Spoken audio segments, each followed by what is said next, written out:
Hi guys, you are most welcome to this channel. This is Asif Ali और on the Limra classes. आज की class में हम करेंगे क्वेश्चन नंबर 21 जो कि आपके चैप्टर इशू ऑफ डिबेंचर का है। मैं क्वेश्चन को रीड करूंगा, आपको समझाने की कोशिश करूंगा, फिर उसके बाद इसका बनाएंगे breakup. So you do not skip anything in this video, watch this video till the end.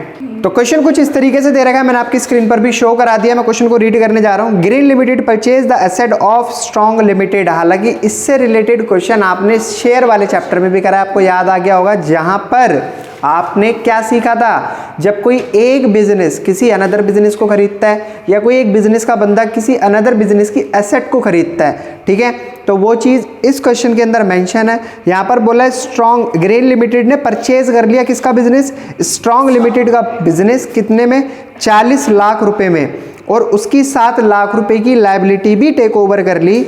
और इन दोनों के बदले जो ग्रीन लिमिटेड है उसने 32,40,000 रुपए दिए। तो यहाँ पर परचेज कंसिडरेशन है हमारा 32,40,000। Payment was made by issuing 10% debenture of 100 each at a discount of 10%। Pass the necessary journal entry in the book of green limited. तो बड़ी सिंपल सी मेरे को जर्नल एंट्री यहाँ पर पास करनी है। यहाँ पर ये बोला है कि जो कंपनी ने पैसे दिए 32,40,000 रुपए, वो दिए हैं डिबेंचर्स के थ्रू, यानी कि यहाँ पर कोई कैश नहीं गया है, यहाँ पर गए हैं डिबेंचर। तो आप इस क्वेश्चन को बड़े ध्यान से देखना, मैं इसका ब्रेकअप बनाने जा रहा हूँ। ग्रीन लिमिटेड ने परचेज करा है बिजनेस, कितने रुपए का? 40 लाख रुपए का बिजनेस उसने परचेज करा है। तो ये 40 लाख क्या है? ये एसेट है, और इसमें लायबिलिटी भी थी। लायबिलिटी भी थी, कितने रुपए की थी लायबिलिटी?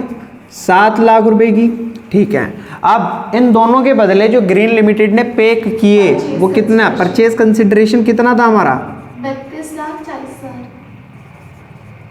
32,40,000, ठीक है। अब यहाँ पर हुआ क्या, जो ग्रीन लिमिटेड है इसने कोई कैश तो पे करा नहीं, इसने क्या किया, जो जिससे खरीदा था उसका नाम क्या था? स्ट्रॉन्ग लिमिटेड को इसने डिबेंचर इशू कर दिए। अब डिबेंचर की भी जो भी हमें डिटेल दी हुई है हम उसको यहाँ पर लिख लेते हैं। एक डिबेंचर बताया इन्होंने 100 रुपये का, और बोला कि ये डिबेंचर इन्होंने 10% डिस्काउंट पर दिया है, 10% डिस्काउंट पर दिया है।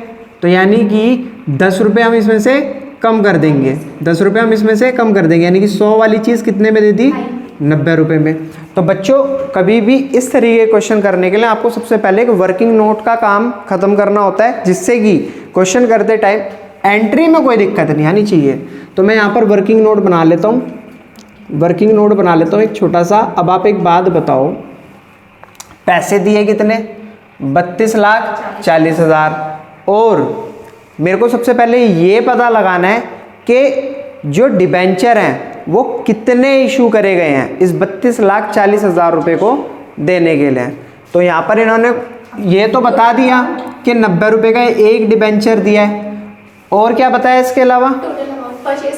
Purchase consideration. तो यहाँ पर ऊपर लिखेंगे जितना हमने अमाउंट पे करा है 32,40,000, 0 से 0 कैंसिल, 9 से इसको डिवाइड करेंगे, ये आ जाएगा 36,000 डिबेंचर। तो आई होप आपको यहाँ तक आराम से बात क्लियर हो गई होगी। अब आ जाते हैं फटाफट से एंट्री पर। फटाफट से एंट्री बताओ। जब भी हम किसी की एसेट और लायबिलिटी या बिजनेस को परचेज करा करते थे तो एंट्री क्या करा करते थे? तो यहाँ पर सारी एसेट को नाम दे रखा है सन्ड्री एसेट्स अकाउंट डेबिट, फिर to sundry liability account,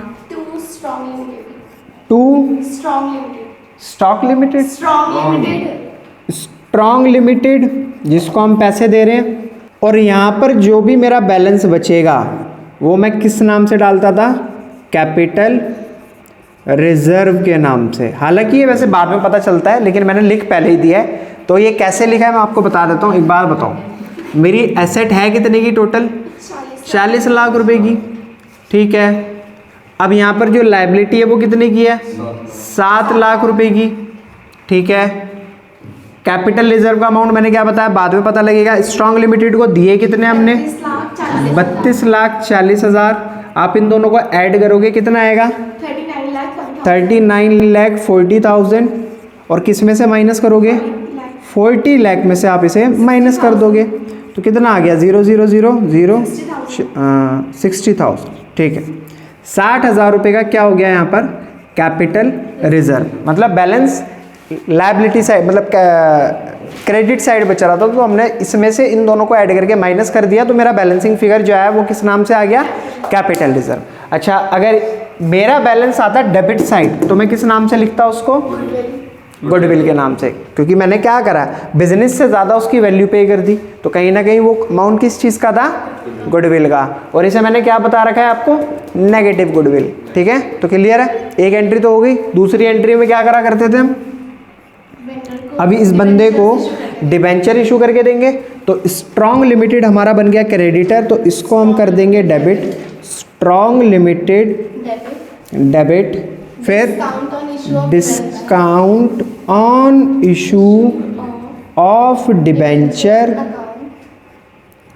account to 10% debenture account. ठीक है, तो स्ट्रॉन्ग लिमिटेड को कितने पैसे दिए हमने, 32,40,000 रुपये। हमारी जेब से जो डिबेंचर गए वो कितने रुपए के गए, भाई देखो 36,000 डिबेंचर हमने इशू करे थे, एक की कीमत 100 रुपये थी, यानी कि 36 लाख रुपए के डिबेंचर हमने दिए। ठीक है, तो ये हमारी जो डिबेंचर की फेस वैल्यू थी वो कितनी थी, 36 लाख रुपए। अब इसका और इसका जो डिफरेंस होगा वो क्या बताएगा, discount on issue of debenture 3,60,000 रुपये क्या था, डिस्काउंट था डिबेंचर पे। तो यहाँ तक पॉइंट क्लियर है। अगर यहाँ तक आपको सारी बातें समझ आई हैं तो यहाँ पर हमारा क्वेश्चन हो चुका है खत्म। अगर क्वेश्चन आपको जरा सा भी समझ आया तो प्लीज़ वीडियो को लाइक कमेंट शेयर जरूर कीजिएगा।